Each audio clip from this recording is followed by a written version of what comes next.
Hello, everyone, and welcome to this webinar on how to create a fail-safe performance management transformation. I'm Manali Vyas, your host today for this webinar. Well, as you all know, this session will be of 45 minutes along with your Q&A session, and this webinar is conducted by Synergita.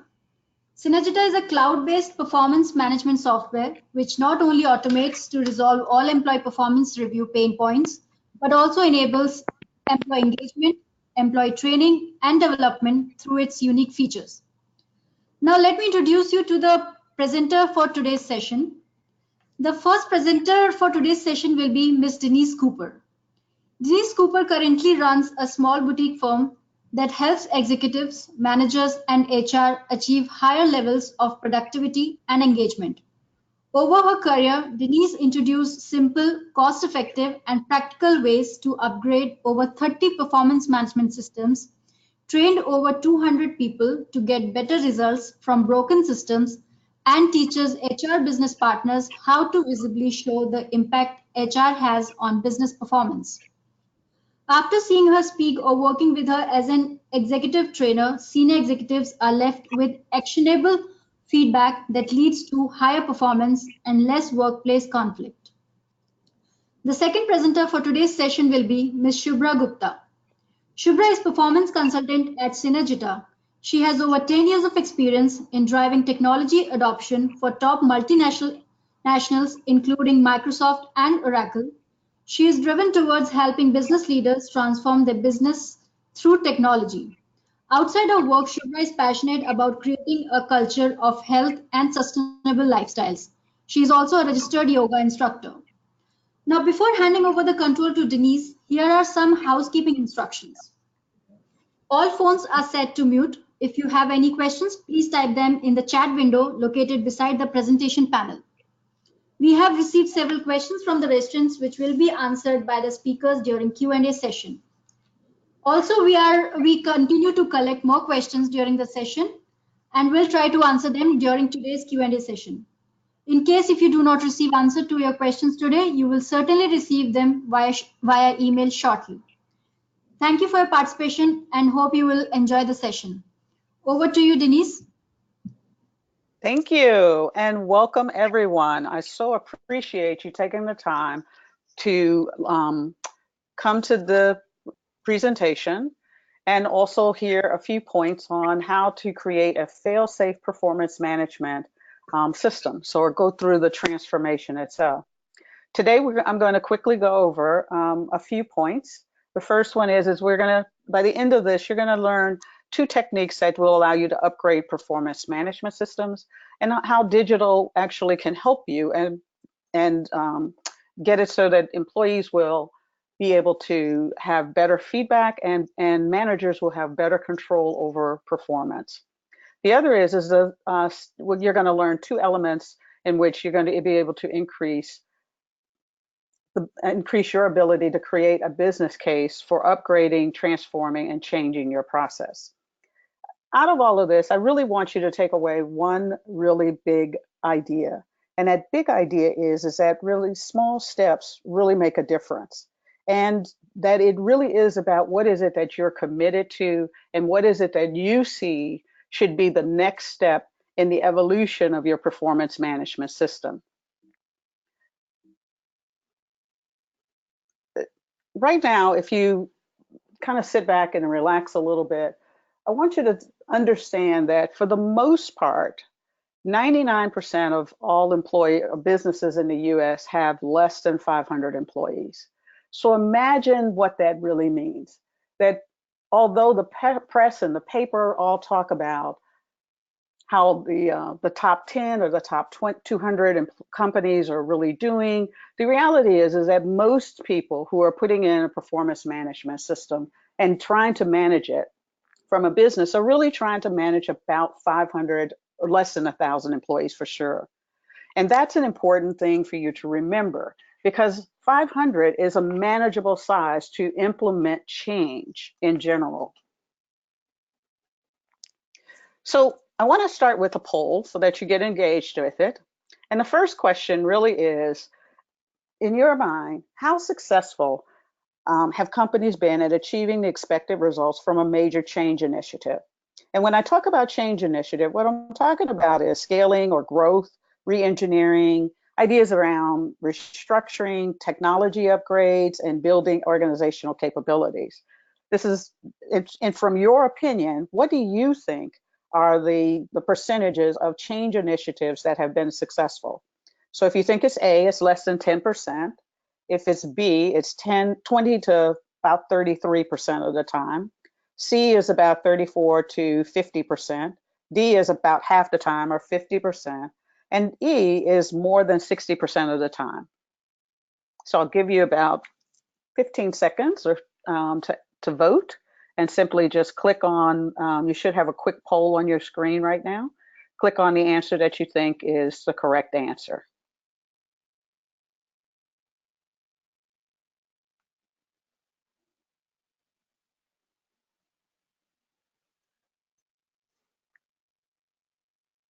So as it stands now, the results are about 10% of you think that it's about 10% of the time. Looks like the majority of you think it's less than 50%, with most of you thinking it's about a third of the time that the results that we're achieving the expected results from our change initiatives. It's interesting that the people on this webinar, none of you really believe that we're doing that good. So it kind of tells me that most of you are hearing the same stories, that we are not very good in terms of managing change. The answer is B. About a third of the time, change initiatives achieve what it is that we're looking for. And from my experience, and as you know, I've done somewhere around 30-ish or so implementations around looking at performance management, or taking the current performance management system in the companies I've worked in, as well as the companies I've worked for, to the next level. The main reason that I see that people are not as good at it as we want is a couple things. One is, really, it's about knowing the difference between a strategy and a tactical plan. And oftentimes we don't, if you have a strategy that is working, then you're actually looking at where you at now, and what is it that you want to be different than where you are right now. And too often, when I meet with clients, when I meet with executives, all they can tell me is that I don't know what performance is, but I know it when I see it. I know what high performance is when I see it. And if you just bring me the right talent, then of course I'm going to know when I see it. Well, that's really not a good answer, because what that says is that we haven't done the deep thinking so that we know exactly what it is that we're looking for. And from an HR perspective, the other thing we haven't done is we haven't had enough conversations with our managers for them to understand what does it really look like, in a way that they can talk to us about it, so that we can build, not only set the strategy, where are we going, but we can begin to build business plans to be able to do that. And one of the things where I learned this is that when I was at Monsanto, it was my job for all new companies coming in, the companies that we acquired, and we acquired some 20-ish or so companies there. What was it in that company that we bought? What was the capability and the talent that we wanted to add to the enterprise that we couldn't have someplace else? And so it was really important that we understood what the unique value of that particular company was, so that what we were bringing in was the talent that we wanted, and we got the full value of what the purchase was for that particular company. And the thing that I learned the most is that because I was in charge of understanding exactly what it was from a holistic, enterprise-wide, company-wide, what were the capabilities that everyone had to have as core: flexibility, ability to deliver on results, the ability to give feedback, innovation, those kinds of things. We made sure that every company that came in aligned with that. And what they had as the competencies, values, and beliefs that were good for them, we allowed them to operate on those areas. And so it was a win-win for each person. The second thing I learned from that was really the power of 1 and the power of 12. So with that, here's another question for you. In your mind, what makes the biggest difference in the performance of a department, a team, a group, a unit, a business in and of itself? So the first answer is A, self-directed, teams managing talent and skill acquisition themselves. The second is the personality or style of the manager. C is the functional skills of the team that's doing the work. So making sure that you have the right skills on the team or in the company that will deliver the results that you intend. The next one is the number of talented individuals on the in the team or in the organization. So where one is about looking at the competencies and capabilities holistically, this one here, the number of talented people, is really about knowing that you have a talented workforce. And then the last one is that you have to have organizational support. And if you have organizational support and clarity, then you will be able to achieve, you'll be able to see what the biggest difference is in terms of performance is going to be. So again, I'll give you about 10 seconds, quickly decide which one you want to select, and then we'll move on.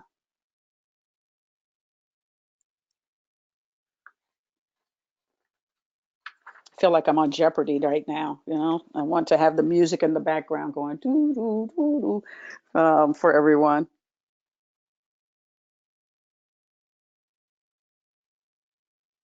So I think the results are. And so here we have it, self-directed teams, 13% of you think that. Personality of the manager is 25%. Functional skills of the team to do the work is 13%. 25% of you think of it's the talent of the individuals on the team, and 25% of you think it's organizational support. Well, the interesting part of this is that one of the things that we've learned, and it's pretty conclusive in the research, is that 70% of performance actually comes, somewhere between 50 and 70%, actually comes from the personality and style of the leader and whether they have a certain set of skills. And that's very interesting. So it's not really what I found about competencies, it's about their ability to really understand what's going on and where they're going. So what's the vision? What does performance really look like? And their ability to understand how to get there. The other is that, from an organization's point of view, one of the things, if you're in charge of putting in performance or managing and upgrading your performance management system, you need to understand that about 90% of managers whom we hire and 90% of the job that they do is to create predictability and stability.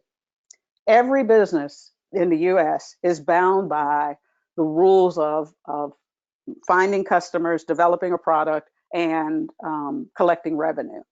And the way a business grows is having predictable processes that will meet the needs of the customers, collect the money, and build products that the customers want. So it's an interesting triangle.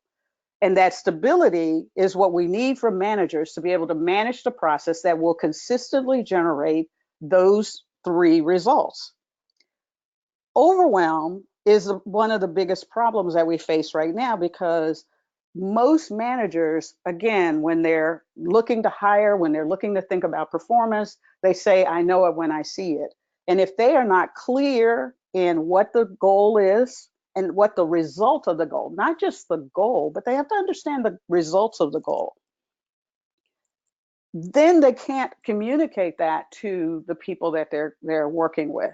And what I've found the biggest issue is that for most people, when I talk to clients, when I talk to executives, and a big function of my job is to help executives improve the performance of their teams, is that they haven't made very clear choices around what success means. And they think, because we give them more training, that words actually teach, and words don't teach. People can't learn by simply copying. And what I mean by that is think about dancing. If you were somebody who is learning how to dance, there's two ways that you can learn. One way is that you can go and you can learn the steps to do the samba. And you can be really good at doing the samba. But when it comes time to actually go to like a wedding or a party or a club to dance, if they're not playing the samba, you don't know how to dance. You don't understand. a better way of teaching people is to get them to experience the music first, to hear the beat. And we're all, as human beings, we hear the beat. We can move to the beat. When they can feel like it in their soul, they understand from their unique value or unique point of view how the music moves in them. Then we can teach them the steps, and they're able to dance whatever the music is that's playing. Well, it's often the same thing with managers and understanding. So a couple things that I want you to take away from here is, one, when you're thinking about doing a performance management system, focus on actionable feedback that goes to that they can talk about and look at. And so an example is a story of one of the managers I'm working with now named Juan. His job, or what they hired him for, is to bring innovation, to upgrade the systems, the point of sale system, et cetera, so that they could compete better in the marketplace. They had about 260-ish stores, somewhere around 340-ish employees that they're working at these stores around the city. But what the organization had been really, really successful for, its retail, is compliance and predictability, understanding where they are, instilling the processes, making sure the processes work the same way every time so that the customer's experience would be the experience that they wanted them to have. And Juan was bumping up against managers who did not want to change. Because if they changed, what was going to be their rating? What was going to be their bonus structure? Why would they risk, when they're doing what they need to do now and are relatively successful, to move to something that's innovative, change hardy, and fraught with, we're not going to be perfect. We're not going to do it right. And so in coaching him through the process of change and helping people to move from one process to be able to adopt another process and then get to stability and compliance on the other end, he needed to help them understand how to move through the process and to invite them to want to make a change. And what I always tell everyone who is responsible for bringing in change and improving performance is that you have to understand the power of one and the power of 12. So the power of one is about you being really clear on what your strategy is. Where are you at today? What do you envision in the future? How would that look like? And you've got to know it like you can taste it, like you can dance it whenever it comes, like you can move with it fluidly, so that when it comes, and as you're moving towards it, you can get through the expected disruption that is going to happen. And you have to plan for the fact that change means disruption. When disruption happens, people get nervous because it means it touches that part of their heart about, I want to be perfect, I want to do it right. Everyone wants to do the best job they can. And so helping him understand how to first start the conversation around the need for change and to recognize it and to use social and digital and feedback so that he could plan and he could see how the 12 people that he had picked, and one of them happened to be the president of the organization that he was in. There were 5 other managers around the city, and then there were 7 employees that were going to be people that he had identified through meeting them, through having questions, conversations with them, that they would be good tests for change agents. And so what we wound up doing is picking 3 stores and piloting and helping employees understand and envision first what was going to be the new change. We took what they said, we created storyboards and had them spread the word to other organizations and other stores. And we built this need or desire through the 12 to want to change to the new performance. And I can't tell you it was really smooth because it was quite disruptive. And there were people on the sidelines going, this ain't going to work. There were other store managers who were saying, not me. So we had to get through all of that. But as we built momentum towards success, then people started moving closer and closer to, hey, I want some of that. Hey, what are they doing over there? Hey, what's the story? But it was through feedback, particularly in the moment. One of the tips that we also looked at is knowing how to get solutions from people, because in a compliance organization, one of the things you'll notice is that trust is low. So people don't want to risk stepping outside of the box. And you've got to help them understand that trying something new, telling us what you think will work, being interactive with us, and getting feedback on your performance is a good thing. The other side of what we had to figure out was how to diminish the rater bias in his organization and in the organization in general, because there's always a halo effect, either positive or negative in every organization. Some people are just harder raters, some people are softer raters, some people just, HR says, hey, you have to have 10%, 70%, and 20%, and 20% most for top performance, 70% middle, 10% bottom performers. And they actually rate to the score or rate to the expectation that HR delivers. And so you've got to manage through all of that. And so one of the things that Juan had to do was work with the director of operations, so that what we were starting to do was to really help people during the 12 months of the change, how to talk about performance. And so we did things like we planned specific times in which we were going to talk about general performance. What did outstanding performance look like beyond the numbers, beyond the safety criteria, beyond customer feedback? What is it that people were doing that we wanted to see? So we wanted to see innovation. We wanted to see new ideas coming up. That was under innovation. Are people starting where one time at the beginning they weren't talking to us? Are they talking to us now? When we're having meetings, when we're talking to people, are they pushing back and saying, no, that really won't work? Or when are they pushing back?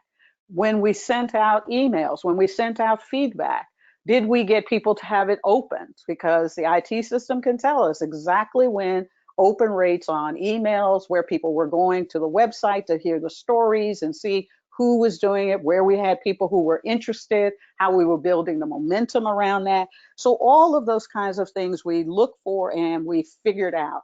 And then we looked at the numbers, which were income per store, average sale per customer. We also looked at customer feedback from the stores. And so we had hard numbers that we were looking at. We had social and email information and web page information where people were spending their time. And we had actually what were people doing in the moment. And that became what helped us talk about in these planned meetings with the director of operations, bringing all of her managers into a room and helping them see how the change looked like. So the idea of helping them understand how to dance, how to try, how to feel more comfortable with it. Juan wound up being a good coach to the VP of operations or the director of operations, helping them to not talk so much about what went wrong, but looking for and spotting what went right, and talking to people and sending emails that said, hey, that you did a good job on that. I really like that. Even if the presentation, sometimes they had to do stand-up presentations, they may not have been as good as we wanted them to. So we particularly went and said, hey, how do you move? How do you do better than where you are now? All of that says is that if you want to have a big impact, then you have to look at the small changes. So calibrate, plan those quarterly discussions across the organization, or certainly with the people who you see as early adopters of your change. Use digital solutions, pulse surveys. Many of you probably have engagement surveys. You can send immediate feedback. You can look at how you do social engineering, which is basically who are your opinion makers in the organization, not by rank or title, but people who other people look up, and if they move, then other people will follow through. The last is that one of the things that I've done and used in the past is pre and post-mortems on all projects. So when we're talking about the strategy and we're planning out what's going to happen for the next couple of years to get people from one point to another point, we specifically look at, times where we can start a project and we can say, what's the best case scenario? What's most likely to happen? How do we, and what's most likely to go wrong? And then put in watch points for things that might be going wrong. And we can chart when we're moving in the right direction. Then after every project, we started having postmortems in which we went back and said at the end of the projects, what exactly didn't go the way we expected? And that wasn't just bad things. It could have been something really, really good that happened that we wanted to make sure that we captured in our information and that we could take that lesson and move it forward. All of that I say is that the key elements that you want to pay attention to is how you build the case for upgrading. And oftentimes I will tell people, start small, get a small pilot first. That way you have a way in which you can do pre-mortems, you can do post-mortems, you can talk about what the successes look like, and you focus your time on educating, educating, educating. One of the things that I know, and because of the work I've done, and I've been working as a boutique firm for over 10, 12 years now, is that when I go to executives, they have no idea what the power is of HR. And when I ask HR people, they will tell me things like, well, my job is to provide the best possible service.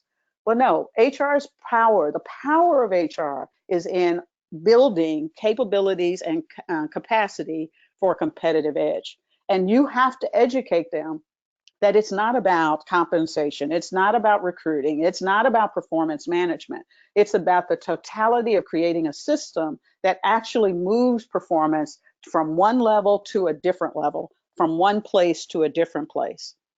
The other thing I will tell you is that you need to, if you're in an organization, understand how decisions are being made, because not every company makes decisions the same way. Not every department makes decisions made.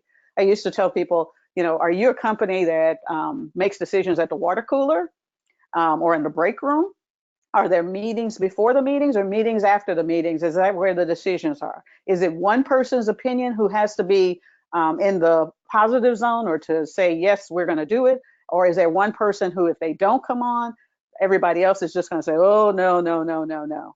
You have to understand how decisions get made, what kinds of decisions get made at the senior level, what decisions can be made down at a manager's level or a supervisor's level. And you have to match your strategy so that you are moving decisions forward from the time you start to the time you finish, and you communicate to the rest of the organization what has happened. So with that, I'm going to pause and ask, are there any questions that people might have and any feedback that you'd like to share at this moment? Thank you, Denise. That was quite interesting. Over to you, Shubhra, now.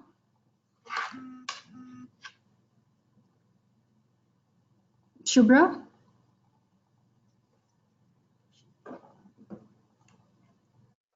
All right.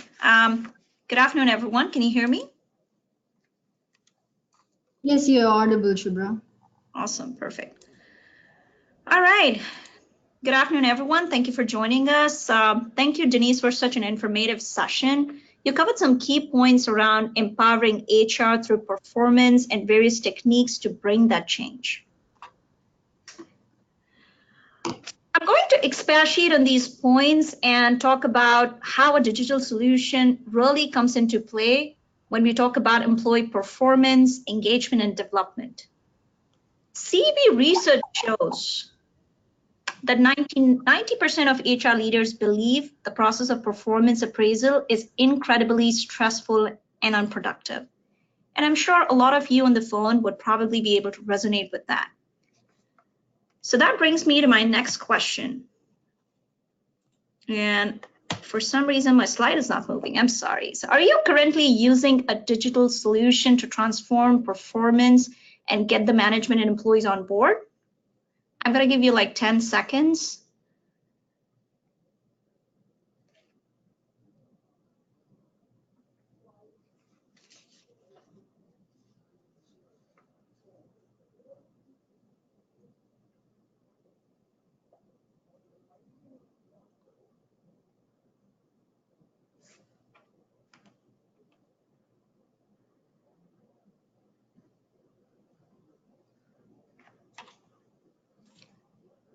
right.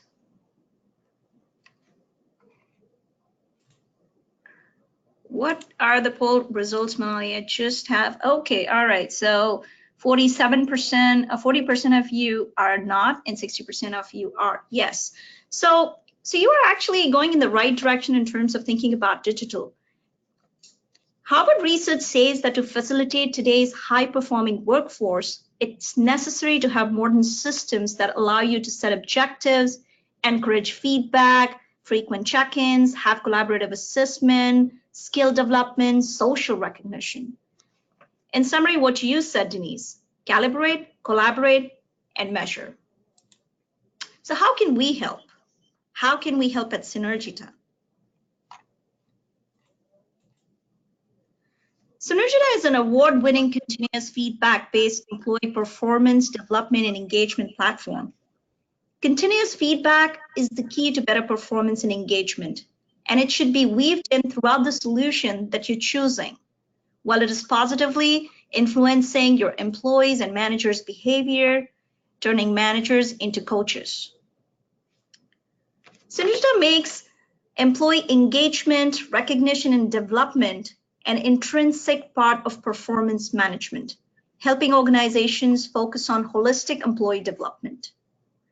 Whenever you're looking at a digital solution, you should look at someone who can walk the entire 9 yards with you, starting from goals management to ongoing feedback, recognition, performance reviews, appraisals, core values to measure the adherence to the employees' the company's core values, and also help you address raters bias through 360 feedback, engagement surveys, equipping you with some wonderful analytics like perception gap analysis, 9-box report, allowing you to gain insight on employees' progress, performance, and trends. So primarily empowering human resource to make important business decisions. However, the biggest strength of the digital solution is showing on the right side of the slide. We all have employees that work remotely or are in the field at all times with little or no access to computers, or have millennials a part of workforce, or Gen Z entering into the workforce.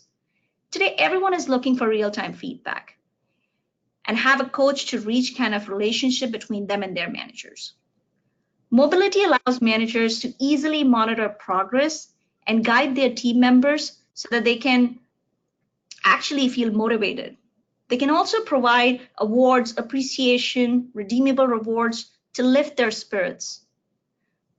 While in this process, they possibly would be helping their team to achieve their goals at a much faster pace. What are the key differentiators while we are choosing a digital solution for our organization? As Denise mentioned, change initiatives. One of the biggest hesitation when we think about a change is user adoption, acceptance, and administration. What would you be looking at while making a decision on a digital solution? What should be those things? I think it should be really simple and easy to use. That would ensure maximum user adoption. It should be flexible too, understanding that every business is unique and is capable to swiftly adapt to those needs. It should not only be easy for the end user, but it must empower the HR teams, admins, making it very simple to make changes in the system with no dependency on your IT team or the solution provider.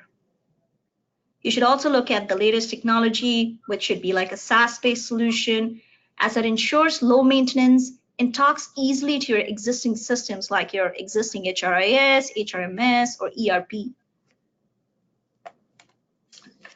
So with the simple and lightweight tool, you can transform your performance management system and create what we call people magic at Synergita.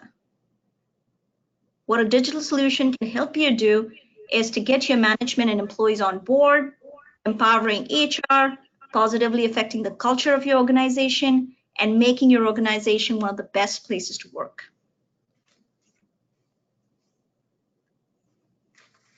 Manali, over to you. Thank you, Shubhra. So now we open the window for questions. So guys, whatever questions you have, you can start shooting in. Meanwhile, I'll ask questions to Denise, which I have already received from the audience. Denise, the first question is, our audience is asking, nowadays check-in models are in trend. So how useful are those in performance management? Check-ins, I'm sorry, say it again. The regular check-in model is in trend nowadays in performance management systems. So how useful are those check-in models? It depends on what the check-in actually is. So if your check-in is to ask questions such as, what are you working on and how can I help? Then those check-in models actually have been shown that those two questions have been shown to actually improve performance and improve engagement.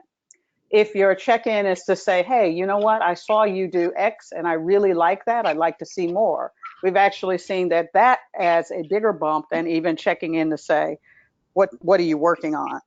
If the check-in is to say, to give feedback that may not necessarily be positive, of I'm checking in and tell me what you want, or tell me it's not directed, it's not clear. You're asking the employee to tell you exactly what's whatever it is that they're working on without much direction. Those things don't seem to do as well in terms of either engagement or changing performance. It also doesn't help if your check-in is really more of a tell and sell. I want you to do X. I think you need to change. I think you need to adopt those things, or do it my way kinds of conversations. Those kinds of check-ins do not change performance. Okay, thank you, Denise. Next question is, what are the top three PMS challenges in US currently? Um, I think that the biggest challenge right now is managing smaller staffs, and the fact that so many people have large spans of control, and technology is coming in and we're still very clumsy in terms of being able to use technology to its best advantage, so that we create much more of a transhuman or human and technology or data interface in the marketplace. We have a lot of big data, but we don't have a lot of people who can turn that data into usable information, mainly because we don't have good strategy, ability to do strategy well. We spend a lot of time on business plans, which are the day-to-days. What do we need to do? They're very task related, without being really clear about where we're going and how we're going to get there. And so if you have to boil it down, it's the integration of big data and how you're going to use it. Most people don't have a strategy for it. They just think they need to have it. Changing customer perceptions because of the business that you're in, and not being able to understand how technology, social media, the fact that you have content on the web page, and what content actually drives people to decisions that see you as trusted and valuable and connected to what it is like that they want. Those kinds of things are the biggest challenges facing businesses, particularly businesses that are 500 employees or not, because they don't have the bandwidth, or they don't have the people that have grown to that level. Okay. Another question is, Denise, for a company of 500 employees, while choosing a PMS software, what are the points to check or points to keep in mind? I think the couple things that you really want to watch are how digitally sophisticated or experienced are your workforce. So if you're dealing with maybe people who are under the age of 30, who have grown up with Facebook and social media, Snapchat, they look for that immediate feedback, those thumbs ups, those likes. They're comfortable checking and being given feedback via text messages and interactive technology. If your workforce tends to be over 30, then you've got to find a way to integrate the two of those things. If the first point I would say is, make sure that your managers understand how to give good feedback from the performance. So to be looking for when people are doing well, to give immediacy around the feedback, that they're comfortable using technology, a combination of technology and face-to-face to help people in the performance management. I also think that regardless of what you pick, the biggest thing you have to deal with is working with whoever your provider is, and making sure that both of you are really clear on what are the capabilities and how you're going to introduce it and build, use more and more of the capabilities of the software. Okay. So another question is, here's a kind of concern. After introducing the technology, do you think human touch would diminish? Doesn't have to at all. And that's what I try to encourage people, that technology doesn't replace people. What it should be is, how does it augment our goals? How does it augment or add to our ability to meet our strategic objectives or our business tactical objectives? We should never think of it as a substitute for people, just a way in which we can use technology, particularly when we're talking about performance management, because performance management in and of itself is all about feedback. It's all about setting the goal, telling people what it is that good performance looks like, making sure that they have the resources and the wherewithal, assigning and delegating what it is they're supposed to do, follow up, and ensuring that follow through happens on it. So that's all the human connection. All the technology does is give us a way to do it a little faster. It helps us differentiate performance a little bit better. And it also helps us track, because it gives us the big data that we need to do that. So it doesn't take away from being a person. It should be, in your strategy, you should ask the question, how does it augment what it is that we want our culture to be, and the way that we manage performance in our business? Totally agree, Denise. So we'll put in one more question and then we'll close this session, Denise. I think we'll have to wind up the session. There's one more question. How about the usage of OKR? How many companies use the concept successfully, and what is the future of OKR?